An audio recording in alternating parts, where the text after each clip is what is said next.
আমি এখন মাননীয় সংসদ সদস্য মাওলানা দেলোয়ার হোসেন সাইদি সাহেবকে বক্তব্য রাখার জন্য অনুরোধ জানাচ্ছি। নাহমাদুহু ওয়া নুসাল্লি আলা রাসূলিহিল কারীম ওয়া আলা আলিহি ওয়া আসহাবিহি আজমাইন। আউযু বিল্লাহি মিনাশ শাইতানির রাজীম। বিসমিল্লাহির রহমানির রহিম। মাননীয় স্পিকার, আপনি এই মহান সংসদের স্পিকার হিসেবে নির্বাচিত হয় আমরা জাতীয় সংসদের পক্ষ থেকে আপনাকে অন্তরের অন্তঃস্থল থেকে মোবারকবাদ জানাচ্ছি।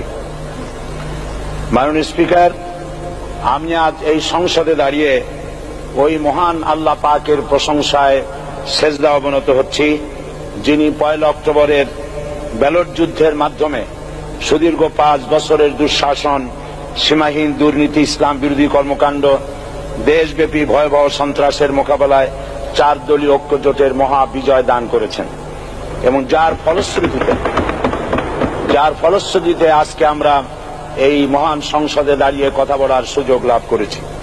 মাননীয় স্পিকার, আপনার মাধ্যমে আমি আমার অন্তরের অন্তঃস্থল থেকে দেশবাসীকে ধন্যবাদ জানাই। বিশেষ করে আমার নির্বাচনী এলাকা পিরোজপুর, নাজিরপুর, ইন্দুরকানীবাসী ভাই বোনদের প্রতি কৃতজ্ঞতা জানাই, যাদের অক্লান্ত পরিশ্রমে এবং মূল্যবান ভোটের মাধ্যমে আমি নির্বাচিত হয়ে মহান সংসদের সদস্য হওয়ার সুযোগ লাভ করেছি। মাননীয় স্পিকার, বাংলাদেশের 13 কোটি মানুষকে যারা পরিচালনা করবেন, আজকে তারাই এই মহান সংসদে বসে আছেন। আমি আপনার মাধ্যমে তাদের উদ্দেশ্যে কিছু কথা বলতে চাই। জবাবদিহিমূলক সরকার, কল্যাণমূলক সরকার ও সুস্থ প্রশাসন, এই বাক্যগুলি আমরা প্রায় শুনে থাকি। এই বাক্যগুলির অর্থ সরকার স্বৈরাচার নয়, বরং জনগণের কল্যাণে জনগণ নিকট দায়বদ্ধ সরকার, যা আব্রাহাম লিঙ্কনের ভাষায় by the people, for the people, of the people. বর্তমান পৃথিবীতে মূলত গণতান্ত্রিক দেশে এখন সরকারকে বিবেচনা করা হয়। এরূপ সরকারের জনগণের সার্বভৌম ক্ষমতার উৎস হিসেবে বিবেচনা করা হয়, অর্থাৎ সংখ্যাগরিষ্ঠ প্রতিনিধিদের প্রণীত আইনই হল আইন এবং নির্বাচিত হবার পর সরকার হয়ে পড়েন সমগ্র জনগণের, আর বিরোধী দল হয় ছায়া সরকার। মাননীয় স্পিকার, সরকারকে সঠিক পথে পরিচালনার জন্য বিরোধী দলকে অপরিহার্য বিবেচনা করা হয়। বর্তমান গণতান্ত্রিক চেতনা বেশি পুরনো নয়, মানুষ মূলত রাজতান্ত্রিক স্বৈর শাসনের সাথেই বেশি পরিচিত। বস্তুত বর্তমান পৃথিবীতে গণতান্ত্রিক শাসন ব্যবস্থায় জবাবদিহিমূলক, কল্যাণমূলক, স্বচ্ছ প্রশাসনের যে কথাবার্তা আমরা শুনতে পাই, এর প্রথম উপস্থাপক হলেন বিশ্বনবী হযরত মুহাম্মদ রাসূলুল্লাহ সাল্লাল্লাহু আলাইহি ওয়াসাল্লাম। বর্তমান গণতান্ত্রিক ব্যবস্থাপনার সাথে ইসলামের মূল পার্থক্য হল সার্বভৌমত্বের ধারণা নিয়ে। ইসলামের দৃষ্টিতে সার্বভৌমত্বের মালিক জনগণ নয়, মালিক হলেন আল্লাহ রাব্বুল আলামিন। কিন্তু সরকার গঠন ও পরিচালনা জনগণের ইচ্ছার ভিত্তিতে হতে হবে। জনগণের ইচ্ছার বিরুদ্ধে ক্ষমতায় থাকার অধিকার ইসলামের স্বীকৃত নয়। মাননীয় স্পিকার, সাধারণত লক্ষ্য করা যায় সরকার, সরকারি কর্মকর্তা ও কর্মচারীবৃন্দ জনগণের উপর নানাভাবে জুলুম, নির্যাতন বা শোষণ করে থাকে। জনগণের খাদেম না হয়ে তারা হয়ে পড়েন জনগণের প্রভু। তারা জনগণের সম্পদকে তসরুপ করে। এই অবস্থা থেকে মুক্ত করার জন্য রাসূল করিম সাল্লাল্লাহু আলাইহি ওয়াসাল্লাম সরকারি কর্মকর্তা ও কর্মচারীদের মধ্যে তীব্র দায়িত্ব অনুভূতি জাগ্রত করে তিনি বলেন, ঘুষ দাতা ও গৃহীতা উভয় জাহান্নামী।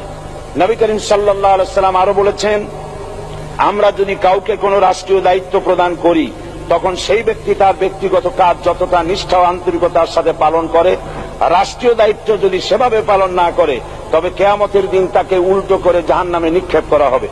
রাষ্ট্রীয় সম্পদ তসরুপের ব্যাপারে কঠোর হুঁশিয়ারি উচ্চারণ করে বিশ্বনবী মুহাম্মদ রাসূলুল্লাহ সাল্লাল্লাহু আলাইহি ওয়াসাল্লাম বলেছেন, রাষ্ট্রীয় দায়িত্ব পালনকারী কেউ যদি 1 টুকরা সুতা বা তার চেয়েও ক্ষুদ্র কোনো জিনিস খেয়ানত করে, তবে কিয়ামতের দিন খেয়ানতের বোঝা মাথায় করে তাকে উঠতে হবে।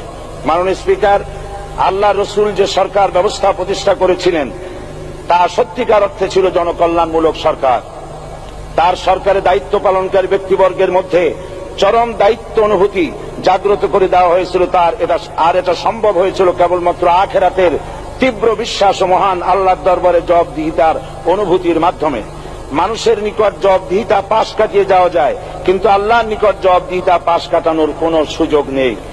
মাননীয় স্পিকার, নবী করিম সাল্লাল্লাহু আলাইহি সাল্লামের সরকার ব্যবস্থাপনায় সবাই যেমন আইনের দৃষ্টিতে সমান অধিকার ভোগ করেছে, ঠিক তেমনি ভাবে রাষ্ট্রের নাগরিক হিসাবে সবারই মৌলিক চাহিদাসমূহ পূরণ হয়েছে।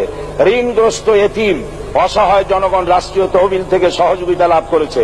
মূলত এটা জনকল্যাণমূলক সরকারের ধারণা বিশ্ববাসী তখনই প্রথম অবলোকন করে। মাননীয় স্পিকার, নবী করিম সাল্লাল্লাহু আলাইহি সাল্লাম সরকারি কর্মকর্তাদের বিরুদ্ধে কোনো অভিযোগ পেলে তখনই ব্যবস্থা গ্রহণ করতেন। আইনের চোখে সবাই সমান এবং এ কারণেই শাসকদের আত্মীয় স্বজন কারো পক্ষে সম্ভব ছিল না জনগণের উপরে জুলুম করা। খলিফা ওমর রাদিয়াল্লাহু তাআলা আনহুর এক ছেলে অপরাধী প্রমাণিত হলে সে দণ্ডভোগ থেকে রেহাই পায়নি, এমনকি এতে তার মৃত্যুদণ্ড হয়েছিল। আবার খলিফা নিজেকে আইনের ঊর্ধ্বে মনে করতেন না, তাই বর্ম চুরির ঘটনায় আলী রাদিয়াল্লাহু তাআলা আনহু কাজীর দরবারে সাধারণ ফরিয়াদির মতো উপস্থিত হন। নিজের ছেলে ও চাকরের সাক্ষী যথেষ্ট না হয় কাজী খলিফার বিপক্ষে রায় দেন। এখানে বিচার বিভাগ ছিল সম্পূর্ণ স্বাধীন এবং শাসন বিভাগের নিকট তার কোনো দায়বদ্ধতা ছিল না। মাননীয় স্পিকার, এসব হলো ইতিহাস। মুসলমান আজ অনুসরণ করতে চায় না তাদের অতীতের গৌরবোজ্জ্বল কর্মপদ্ধতিকে।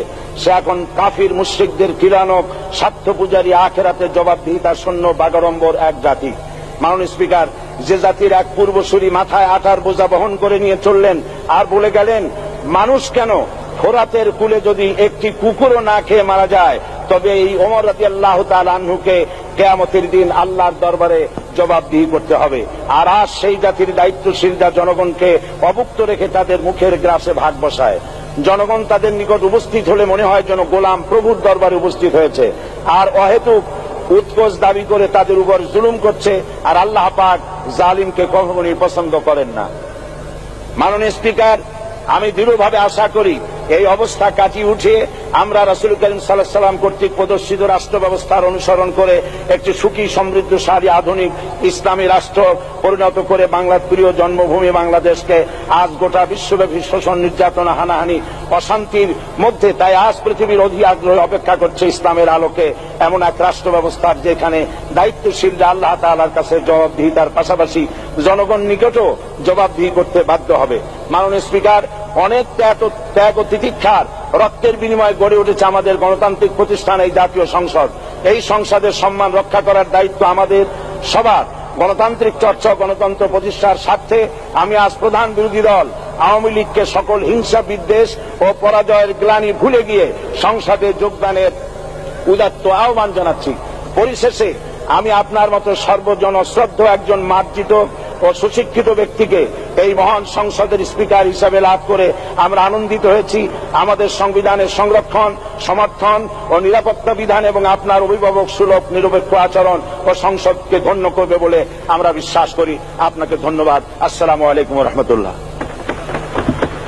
মাননীয় সদস্য মাওলানা দেলোয়ার হোসেন সাঈদী সাহেবকে আপনার তথ্যপূর্ণ ইসলামিক মূল্যবোধ সহ মূল্যবান বক্তব্যের জন্য ধন্যবাদ।